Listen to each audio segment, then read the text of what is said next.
Hello, this is Dr. Fang. In this module, we'll learn about communication skills and one particular theory of these skills. The theory is called constructivism.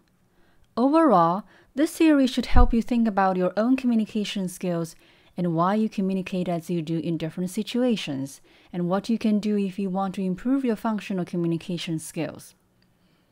It is a reality that there is pretty wide variation among people in terms of their communication skills.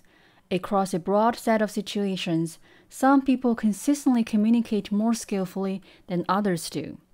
You probably know some really skillful communicators, people who are consistently able to recognize quickly what is going on in social situations, who can understand the meanings and messages of others, who are able to convey their ideas to others in effective and appropriate ways, and who can smoothly enter and manage conversations. On the other hand, I'm sure you also know people who seem clueless about the social situations they enter, who never seem to get the point of another person's message, who can't convey their own ideas in ways understandable by others, and who always seem abrasive or even rude in conversations. So, what is it that some people know that enables them to be highly successful and effective communicators? What qualities, abilities, and knowledge do they have? And how did they come by or acquire these qualities and abilities? These are some of the questions the theory tries to answer. So let's begin by taking a look at a couple more concrete examples of what I mean by more and less skilled communication. Consider two college students. We'll call them Michael and John. Each of them is trying to request an extension on a term paper assignment.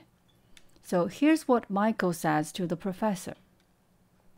Hey professor, you have to give me an extension on the term paper assignment. I've been so busy with so many things lately and I haven't had a chance to work on it. I'm on the social events committee at my frat house and had to help plan a party last week.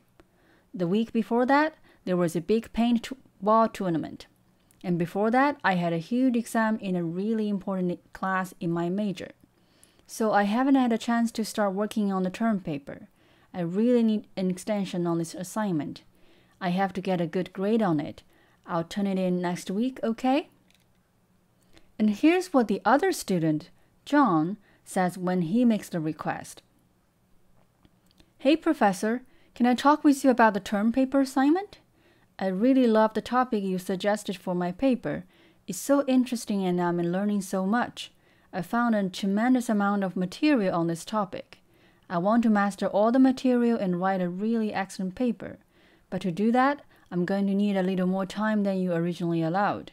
You told us that we should make this paper something that we are proud of, and I really want to do that. So do you suppose I can turn the paper in next week?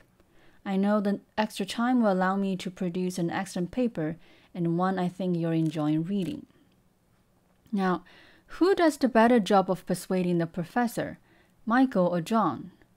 Well, these two messages have actually been used in research where subjects were asked to evaluate their quality, effectiveness, and sensitivity.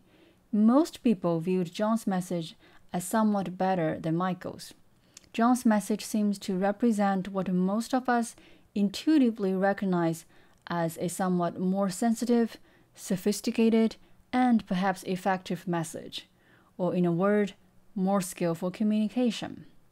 Then, why do most of us regard the second instance as somewhat more skillful conduct?